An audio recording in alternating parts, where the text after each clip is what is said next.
شرع لکم من الدین ما وصى به نوح والذی اوحینا الیک، قرآن کی آیت، ومن یبتغی غیر الاسلام دینا، قرآن کی آیت۔ اب قرآن سے ہی ثابت کر رہا ہوں کہ سارے نبیوں کا جو بھی اس دنیا میں آئے سب کا کلمہ بھی ایک تھا۔ اللہ نے کیا فرمایا؟ یا اہل قل یا اہل الکتاب، اے محمد صلی اللہ علیہ وسلم ان لوگوں کو کہو، ان لوگوں سے اعلان کرو، ان لوگوں کو بولو جو اہل کتاب ہیں، جو یہودی ہیں، جو عیسائی ہیں، جن کو تورات دی گئی، جن کو انجیل دی گئی، ان سے کہو بھائی ہم سے کیوں دشمنی رکھتے ہو، ہم سے کیوں کٹ رہے ہو، ہم سے کیوں دور بھاگ رہے ہو، آؤ ہم تو تمہیں اسی کلمے کی طرف بلا رہے ہیں جو ہمارا ہے اور تمہارا دونوں کا کلمہ۔ تعالوا الی کلمۃ سواء بیننا وبینکم، اے اہل کتاب، اے اہل کتاب آؤ ایک ایسے کلمے کی طرف جو ہمارے اور تمہارے درمیان برابر ہے۔ اتنا واضح لفظوں میں کوئی مذہب کہہ سکتا ہے؟ کیا ہندو بھائی یہ کہہ سکتے ہیں کہ ہمارا اور تمہارا کلمہ ایک ہے؟ کیا کوئی یہودی کہہ سکتا ہے کہ ہمارا اور مسلمانوں کا کلمہ ایک ہے؟ کیا کوئی عیسائی یہ کہہ سکتا ہے کہ ہمارا اور تمہارا کلمہ ایک ہے؟ یہ اسلام ہے، یہ قرآن ہے جو کہہ رہا ہے تم ہم سے الگ ہو ہی نہیں، اس لیے کہ ہمارا اور تمہارا کلمہ ایک ہے۔ تعالوا الی کلمۃ سواء بیننا وبینکم، آؤ ایک ایسے کلمے کی طرف جو ہمارے اور تمہارے درمیان برابر ہے۔ جب وہ ہمارا کلمہ جو ہے وہی تمہارا ہے اور تمہارا جو کلمہ ہے وہی ہمارا ہے تو پھر ہم سے دشمنی کس بات کی؟ سارے نبیوں کا کلمہ ایک ہے اور وہ کیا ہے؟ اللہ نعبد الا اللہ، ہم اللہ کے علاوہ کسی کی عبادت نہیں کریں گے۔ ہم سب کا معبود کون ہے؟ اللہ۔ سب کا کلمہ کیا تھا؟ لا الہ الا اللہ۔ یہ کلمے کا پہلا جز کبھی نہیں بدلا گیا۔ اس دنیا میں نوح علیہ السلام جب رسول بنا کر بھیجے گئے تو ان کا کلمہ تھا لا الہ الا اللہ نوح الرسول اللہ۔ موسیٰ علیہ السلام اس دنیا میں رسول بن کر آئے تو ان کا کلمہ تھا لا الہ الا اللہ موسیٰ رسول اللہ۔ عیسیٰ علیہ السلام اس دنیا میں رسول بن کر آئے تو ان کا کلمہ تھا لا الہ الا اللہ عیسیٰ رسول اللہ۔ محمد رسول اللہ جب نبی بن کر آئے رسول بنا کر بھیجے گئے تو ان کا کلمہ تھا لا الہ الا اللہ محمد رسول اللہ۔ ایک چیز پر غور کر لیجیے، کلمے کا پہلا جز کبھی نہیں بدلا گیا، کلمے کا پہلا جز کبھی نہیں بدلا گیا۔ نوح کے زمانے میں بھی لا الہ الا اللہ، موسیٰ کے زمانے میں بھی لا الہ الا اللہ، عیسیٰ کے زمانے میں بھی لا الہ الا اللہ، محمد الرسول اللہ کے زمانے میں بھی لا الہ الا اللہ۔ یہ لا الہ الا اللہ نہیں بدلا گیا۔ یہ الگ بات ہے کہ اس زمانے کے پیغمبر کے حساب سے پیغمبر کا نام چینج ہوتا رہا، کبھی نوح رسول اللہ، کبھی موسیٰ رسول اللہ، کبھی عیسیٰ رسول اللہ، کبھی محمد الرسول اللہ۔ کبھی آپ دیکھیں گے نبی کا نام تو چینج ہوا لیکن پہلا منتر، پہلا کلمہ، پہلا جز نہیں بدلا گیا، کیونکہ یہی منتر، یہی کلمہ تھا جو مول منتر ہے، ایک اللہ کی عبادت۔ میرے بھائیوں یہ کبھی چینج نہیں ہوا، یہ کبھی نہیں بدلا گیا۔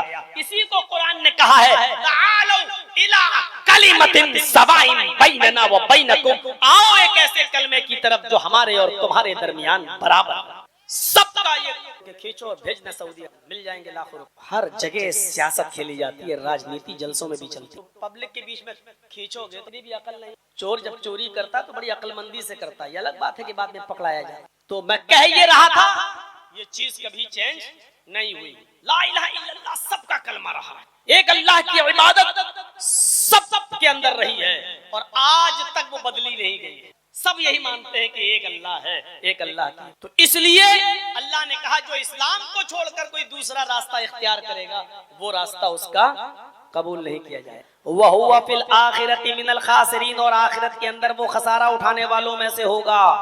تو میں عرض یہ کر رہا تھا میرے بھائیوں، اسی لیے اللہ نے کہا جو اسلام کو چھوڑ کر کوئی دوسرا دین تلاش کرے گا وہ قبول نہیں کیا جائے گا اور آخرت کے اندر وہ خسارہ اٹھانے والوں میں سے ہوگا۔ بہت بڑی خوش نصیبی ہے جو اسلام کے پیروکار ہیں، جو اسلام کو فالو کر رہے ہیں، اور سچ میں یہ ہے کہ اسلام ہی وہ مذہب ہے جو سب کے لیے سب کو اپنے اندر سمو سکتا ہے اور سب کے مطالبات پورے کر سکتا ہے۔ کیونکہ اسلام دین سہل ہے، اسلام ہی دین معتدل ہے، اسلام ہی دین مساوات ہے، اسلام ہی دین تقوی اور دین تمدن ہے، اسلام ہی دین الرحمہ ہے، اسلام ہی دین عدل ہے۔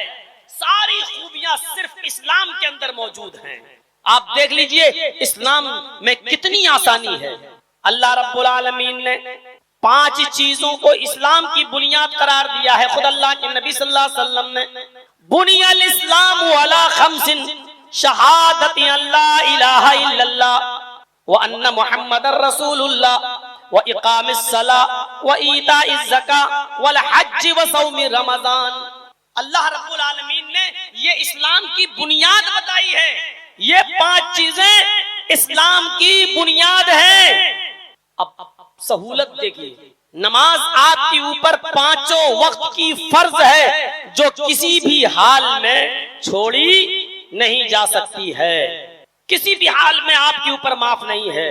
کھڑے ہو کر پڑھنا ہے، طاقت نہیں ہے تو بیٹھ کر پڑھو، بیٹھ کے نہیں پڑھ سکتے ہو تو لیٹ کے پڑھو، کروٹ سے پڑھو، اشارے سے پڑھو، کچھ نہیں ہے تو ہونٹ ہلا کر پڑھو۔ اسی کو ہم یہ سمجھتے ہیں کہ یہ بڑا بے ایمان شخص ہے، دیکھو اس نے فلاں آدمی کی بے ایمانی کر لی ہے۔ ایمان کا ایک حصے سے یہ شخص محروم ہے، یہ تو کہا جا سکتا ہے، لیکن اسی کو پورا ایمان اور ایسا نہ کرنے کو پوری طریقے سے بے ایمانی کہہ دیا جائے، یہ چیز غلط ہے۔ اللہ رب العالمین نے قرآن میں فرمایا کہ مسلمانوں تم غم نہ کرو، تم مایوس مت ہو، تم پریشان مت ہو، تم اداس مت ہو، تم ہی غالب رہو گے،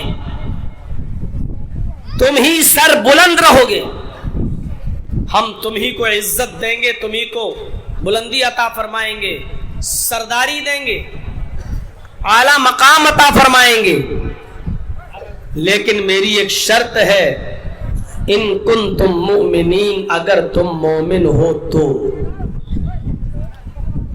اگر ایمان ہے آپ کے اندر تو۔ اس سے پتہ چل سکتا ہے ہمیں اور آپ کو کہ ایمان کی حیثیت کیا ہے۔ آج پورے ہندوستان کے اندر بھارتی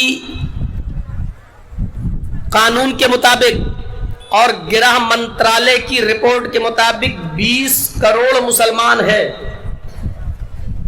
تو ان کے یہاں جو ووٹر لسٹ وغیرہ میں نام ہے اس اعتبار سے 20 کروڑ مانا جا سکتا ہے، لیکن 30 کروڑ 35 کروڑ بھی کہا جاتا ہے جن لوگوں کے نام ووٹر لسٹ وغیرہ میں نہیں، اگر ان کو بھی شامل کر لیا جائے تو یہ تعداد 30 کروڑ کم سے کم 25 کروڑ سے تو کم ہے ہی نہیں۔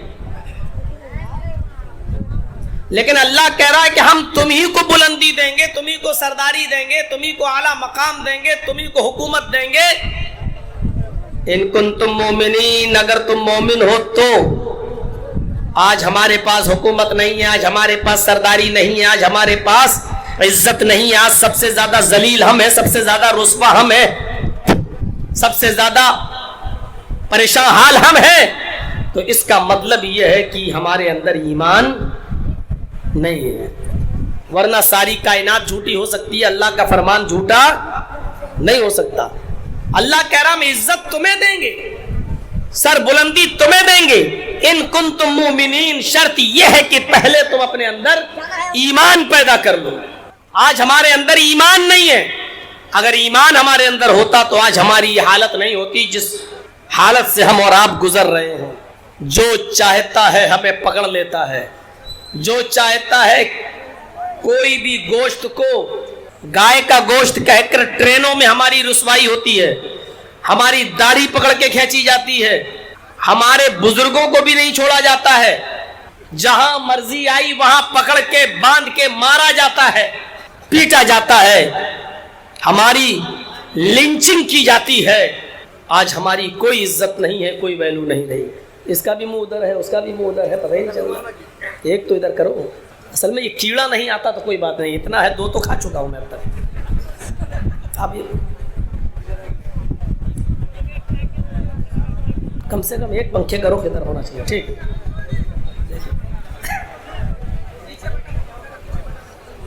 ہماری یہ حالت آج کر دی گئی ہے, اور پوری عالمی سطح پر دیکھ لیجیے آج ہمارا کیا حال ہے. فلسطین کے اندر ہمارا کیا حال ہے, لبنان میں ہمارا کیا حال ہے, سیریا میں ہمارا کیا حال ہے, ایران میں ہمارا کیا حال ہے, اردن اور الجزائر میں ہمارا کیا حال ہے, مراکش میں ہمارا کیا حال ہے. پوری عالمی سطح پر بھی دیکھا جائے تو مسلمان کہیں پر بھی عزت کے ساتھ نہیں ہے. ضربت علیہم الذلۃ والمسکنہ, کائنات کے کسی بھی دور میں آج تک مسلمان اتنا ذلیل اور اتنا رسوا کبھی نہیں دیکھا گیا جو اس دور میں دیکھا جا رہا. وَلَا تَهِنُوا وَلَا تَحْزَنُوا وَأَنْتُمُ الْأَعْلَوْنَ إِن كُنتُم مُّؤْمِنِينَ. مومنو تم غم نہ کرو, مومنو تم مایوس مت ہو جاؤ, مومنو تم پریشان مت ہو, ہم تمہیں کو بلندی دیں گے. وَأَنْتُمُ الْأَعْلَوْنَ, تم ہی اعلیٰ رہو گے, تم ہی سر بلند رہو گے, تم ہی مالک رہو گے. ہم تمہیں حکومت سے نوازیں گے, ہم تمہیں عزت دیں گے, ہم تمہیں کامیابی عطا فرمائیں گے. ان کنتم مومنین, پہلے تم مومن تو ہو جاؤ. ایمان بہت وسیع موضوع ہے. اسٹیج کے پاس ہی آپ لوگ بولیں گے تو کیسے ذہن بنے گا ہمارا. اب سنیے میرے بھائیوں ایک حدیث جو میں آپ کو سنانے جا رہا ہوں. ایمان بہت وسیع چیز ہے, لیکن آج صرف 3 چیزیں ہم آپ کے سامنے رکھیں گے بس. اللہ کے نبی صلی اللہ علیہ وسلم نے فرمایا الایمان بضع وسبعون شعبۃ, ایمان کی 70 سے زیادہ شاخائیں ہیں, برانچز. 70 سے زیادہ برانچ ہے, 70 سے زیادہ شاخائیں ہیں. 3 برانچ کو, 3 شاخاؤں کو اللہ نے بیان کیا ہے اس حدیث کے اندر. اللہ کے نبی نے فرمایا ایمان کی 70 سے زیادہ شاخائیں ہیں. 70 سے مراد کثرت, 70 سے مراد یہ نہیں ہے کہ 70 ہی ہے. 70 کا لفظ عربی میں زیادتی کے لیے بولا جاتا ہے, زیادتی کے لیے. جیسے یہ کہا جاتا ہے کہ لوگوں استغفار کرو, اللہ کے نبی نے فرمایا استغفروا ربکم وانی لا استغفر اللہ فی اليوم 100 مرہ. لوگوں اپنے رب سے توبہ کرو, اپنے رب سے مغفرت مانگو. محمد رسول اللہ یعنی میں بھی ایک دن میں 24 گھنٹے میں راتوں دن میں 100 سے زیادہ بار اللہ رب العالمین سے مغفرت طلب کرتا ہوں. تو 100 مرتبہ مغفرت طلب کرتا ہوں کا مطلب میں بھی بہت زیادہ اللہ رب العالمین سے مغفرت طلب کرتا ہوں. کہتے نہیں ابھی ماریں گے 100 جوتے, تو 100 جوتے کا مطلب یہ نہیں ہوتا گنتی کے 100 جوتے, یعنی بہت زیادہ ماریں گے. ارے میں نے 50 بار تم سے یہ کہا, تو 50 بار کہنے کا مطلب یہ نہیں کہ 50 بار کا مطلب یہ ہے کہ بہت زیادہ بار میں نے یہ بات کہی ہے, میں تمہیں 50 بار سمجھا چکا ہوں یہ کام مت کرنا. تو اس کا یہ مطلب نہیں ہے کہ 50 بار ہم نے کاؤنٹ کر کے اور گنتی کر کے ہم نے آپ کو سمجھایا. نہیں, 50 مرتبہ سمجھانے کا مطلب یہ ہے کہ بہت زیادہ بار میں تم کو سمجھا کر تھک چکا ہوں, لیکن تم نہیں مانتے. یہی مطلب ہے. ایمان کی 70 سے زیادہ شاخائیں ہیں, مطلب یہ کہ ایمان کی بہت سی برانچز ہیں, ایمان کی بہت سی شاخائیں ہیں. سب سے افضل بتا دی, سب سے نچلی بتا دی, سب سے بہتر کیا ہے وہ بتا دیا, اور سب سے نیچی کون سی برانچ ہے ایمان کی وہ بتا دی, اور الگ سے ان دونوں کے بیچ میں ایک برانچ ہے اس کو ذکر کر دیا. غور کیجئے, اللہ کے نبی فرماتے ہیں ایمان کی 70 سے زیادہ شاخائیں ہیں. فَأَفْضَلُهَا قَوْلُ لَا إِلَهَ إِلَّا اللَّهُ, سب سے افضل شاخ, سب سے افضل برانچ ایمان کی کیا ہے؟ لا الہ الا اللہ کہنا. قولوا لا الہ الا اللہ، اپنی زبان سے لا الہ الا اللہ کا اقرار کرنا، لا الہ الا اللہ بولنا، یہ سب سے افضل شاخ ہے۔ آپ سمجھ رہے ہوں گے مولانا صاحب یہ لا الہ الا اللہ میں کون سی ایسی چیز ہے؟ ابھی سنتے جائیے آپ۔ سب سے افضل شاخ کیا ہے؟ لا الہ الا اللہ۔ وہ ادناہا، اور سب سے نچلی برانچ، سب سے گھٹیا، سب سے نیچے درجے کا ایمان کی شاخ، سب سے کمتر درجے کی ایمان کی شاخ، اماطۃ الاذى عن الطریق، راستے میں اگر کوئی نقصان دینے والی، تکلیف دینے والی چیز پڑی ہوئی ہے تو اس چیز کو راستے سے ہٹا دینا، یہ بھی ایمان کا ایک حصہ ہے۔ راستے میں کیلے کا چھلکا پڑا ہے، ہٹا دو۔ راستے میں کانٹا پڑا ہے، ہٹا دو۔ راستے میں پتھر پڑا ہے، ہٹا دو۔ راستے میں کوئی غلاظت اور گندگی پڑی ہوئی ہے، ہٹا دو۔ کوئی بوڑھا آدمی کیلے کے چھلکے پر پیر رکھ کر پھسل سکتا ہے، کوئی بچہ پتھر سے ٹھوکر کھا کے گر سکتا ہے، کسی کا بھی پیر گندگی پر پڑ کر پھسل کر گندگی اس کے کپڑوں کو لگ سکتی ہے۔ راستے میں جو بھی تکلیف دینے والی چیز ہو، چاہے اس راستے سے ہندو گزرے، مسلم گزرے، عیسائی گزرے، یہودی گزرے، کمیونسٹ گزرے، بدھسٹ گزرے، سکھ گزرے، کوئی بھی گزرے، اگر وہ راستے سے گزر رہا ہے اور راہ گیروں کے گزرنے کی وہ جگہ ہے اور وہاں پر تکلیف دینے والی کوئی چیز پڑی ہوئی ہے تو اس چیز کو راستے سے ہٹا دینا بھی ایمان کا حصہ ہے۔ افضل بتا دیا، سب سے کمتر بتا دیا، اب ایک اور بیچ میں بتا دیا۔ لاسٹ میں اللہ کے نبی صلی اللہ علیہ وسلم نے فرمایا وَالْحَيَاءُ شُعْبَةٌ مِّنَ الْإِيمَانِ، حیا، شرم، یہ بھی ایمان کی ایک شاخ ہے۔ آئیے ذرا جائزہ لیں گے ہم لا الہ الا اللہ کا معنی اور مطلب کیا ہے، ہم نے اس کو کیا سمجھا۔ جائزہ لیں گے ہم راستے میں پڑی ہوئی چیزوں کو ہٹا دینا، یہ کتنا بڑا نیک کام ہے۔ آج ہم اس سے غافل ہیں۔ آج ہم نے اپنی گاڑی کو راستے میں روک کر کوئی پتھر کو ہٹا دینا، بیچ سڑک پر کیلے کے چھلکے کو ہٹا دینا اپنی شان اور اپنی عزت کے خلاف سمجھ رکھا ہے، جبکہ یہ ایمان کا ایک حصہ ہے۔ لوگوں کو تکلیف نہ ہو، ان کو تکلیف سے بچایا جائے۔ اور تیسری چیز شرم و حیا آج ہمارے معاشرے سے نکل گئی، ختم ہو گئی۔ اس کا آج 3 چیزوں کا جائزہ لیں گے، حالانکہ ایمان کی بہت سی شاخائیں ہیں لیکن آج صرف 3 ہی چیزیں ہم بتائیں گے آپ۔ پہلی چیز لا الہ الا اللہ کہنا۔ یہ لا الہ الا اللہ وہ کلمہ ہے کہ آپ اس کلمے کے بغیر اسلام میں انٹر نہیں ہو سکتے، داخل نہیں ہو سکتے۔ یہ گیٹ پاس ہے اسلام کے اندر داخل ہونے کے لیے، یہ آپ کا گیٹ پاس ہے، اس کے بغیر آپ کو انٹری نہیں مل سکتی۔ اور جب آپ نے یہ کلمہ پڑھ لیا تو سوچ سمجھ کر پڑھو۔ یہ چھوٹا سا جملہ کوئی معمولی جملہ نہیں۔ عرب کے کافر اچھی طرح جانتے تھے لا الہ الا اللہ پڑھنے کے مطلب کیا ہے، اسی لیے وہ جلدی سے لا الہ الا اللہ نہیں پڑھا کرتے تھے۔ وہ جانتے تھے کہ لا الہ الا اللہ پڑھنے کا معنی یہ ہے کہ ہمیں اپنے معبودوں کو چھوڑنا پڑے گا، ہم جن کے سامنے سجدہ کرتے ہیں ان بتوں کو توڑنا پڑے گا، ہم جن پر بھروسہ کرتے ہیں اس کو چھوڑنا پڑے گا، ہم جس پر توکل کرتے ہیں اس کو ترک کرنا پڑے گا۔ وہ جانتے ہیں کہ ہم جس سے اپنا مقصد حاصل کرتے ہیں اس کو چھوڑنا پڑے گا۔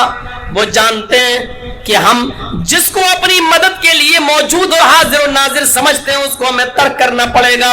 وہ جانتے تھے لا الہ الا اللہ کہنے کے بعد ہمیں کتنی چیزوں کو ترک کرنا پڑے گا، اس لیے عرب کے کافر جلدی لا الہ الا اللہ نہیں پڑھا کرتے تھے۔ آج ہم پڑھتے ہیں لیکن مطلب نہیں سمجھتے۔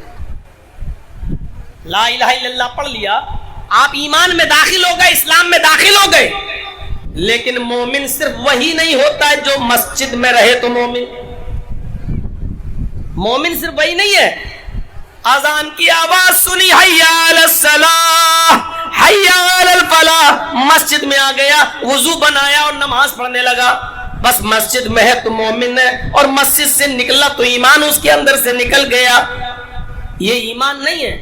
مومن تو وہ ہوتا ہے جو مسجد میں جائے تب بھی مومن رہے، مسجد سے نکلے تب بھی مومن رہے، وہ اپنے گھر میں ہو تب بھی مومن رہے، گھر سے باہر جائے تب بھی مومن رہے، سفر میں ہو تب بھی ایمان اس کے چہرے سے چھلکے، وہ دکان پر بیٹھا ہو تب بھی وہ مومن رہے، لین دین کرے تو اسلام کی تعلیم کے مطابق کرے، خرید و فروخت کرے تب بھی وہ مومن رہے، شادی بیاہ کرے تب بھی وہ مومن رہے، میاں بیوی کے حقوق کو ادا کرتے وقت بھی وہ مومن رہے، اپنے بچوں کے ساتھ عدل و انصاف کرتے وقت بھی وہ مومن رہے. مومن اسے کہتے ہیں جو ہر جگہ مومن ہو، صرف مسجد میں آنا اور نماز پڑھ لینا اور نماز پڑھ کے نکل جانا یہ مومن نہیں ہے.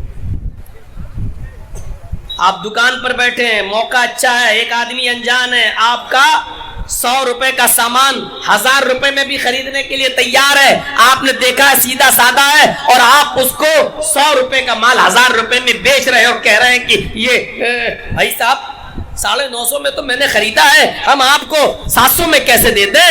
100 روپے کا مال آپ 1000 روپے میں اس کو دے رہے ہیں. آپ اس وقت بھی مومن رہے، آپ کے اندر اس وقت بھی ایمان ہونا چاہیے. اٹھتے بیٹھتے، لیٹتے سوتے، جاگتے کھاتے پیتے، چلتے پھرتے، شادی بیاہ، دکان، سفر، حضر، آپ جہاں کہیں بھی ہیں آپ مومن رہیے. یہ ہے لا الہ الا اللہ کا معنی. جب آپ نے لا الہ الا اللہ پڑھ لیا تو اس کا صاف مطلب یہ ہوا کہ آپ نے اس بات کا اقرار کر لیا لا الہ الا اللہ، اللہ کے علاوہ کوئی معبود نہیں. یعنی آپ نے اس بات کا اقرار کر لیا لا معبود الا اللہ، اللہ کے علاوہ کوئی معبود نہیں. لا الہ الا اللہ کا مطلب ہے لا مسجود الا اللہ، اللہ کے علاوہ کوئی سجدہ کرنے کے لائق نہیں. لا الہ الا اللہ کا معنی ہے لا مقصود الا اللہ، اللہ کے علاوہ ہمارا کوئی مقصود نہیں. لا الہ الا اللہ کا معنی ہے لا موجود الا اللہ، ہماری ہیلپ اور مدد کے لیے اللہ کے علاوہ کوئی موجود نہیں. میرے بھائیوں، لا الہ الا اللہ جس نے پڑھا گویا کہ اس نے اقرار کر لیا اللہ ہی ہمارا معبود، اللہ ہی پر ہمارا توکل، اللہ ہی ہمارا مسجود، اللہ ہی ہمارا مددگار، اللہ ہی ہمارا حامی و ناصر، اللہ ہی سب کچھ. اس نے اپنا سب کچھ اپنے رب کو مان لیا. میرے بھائیوں، یہ ہے لا الہ الا اللہ کا معنی. فافضلها قول لا الہ الا اللہ، افضل چیز لا الہ الا اللہ کہنا. یہ ایمان کا پہلا، ابھی پہلی چیز بتلا رہا ہوں آپ کو. اس لا الہ الا اللہ کہنے سے سنیے گا، ایک آدمی 70 سال گناہ کرتے کرتے بوڑھا ہو گیا، لیکن اب اس کو ہوش آیا، بہت گناہ کر چکا، کافر ہے وہ. آیا صاحب میں کافر ہوں، 70 سال کی زندگی کفر میں گزر گئی، اب احساس ہے، لنگس خراب ہو چکے، ٹی بی کی بیماری ہو چکی، مرنے والا ہے. لیکن مرنے سے پہلے اس نے لا الہ الا اللہ پڑھ لیا، اور لا الہ الا اللہ پڑھتے ہی اس کا انتقال ہو گیا، وہ مر گیا. اس کلمے کی برکت سے وہ جنت کے اندر جائے. اب لا الہ الا اللہ کا پاور سمجھا. لا الہ الا اللہ 80 سال کے بوڑھے نے آج پڑھا، اور پڑھتے ہی ایک وقت کی نماز بھی نہیں پڑھ سکا اور اس کا انتقال ہو گیا. ایک بھی روزہ نہیں رکھ سکا، مر گیا. اس لا الہ الا اللہ کی وجہ سے وہ جنت میں جائے.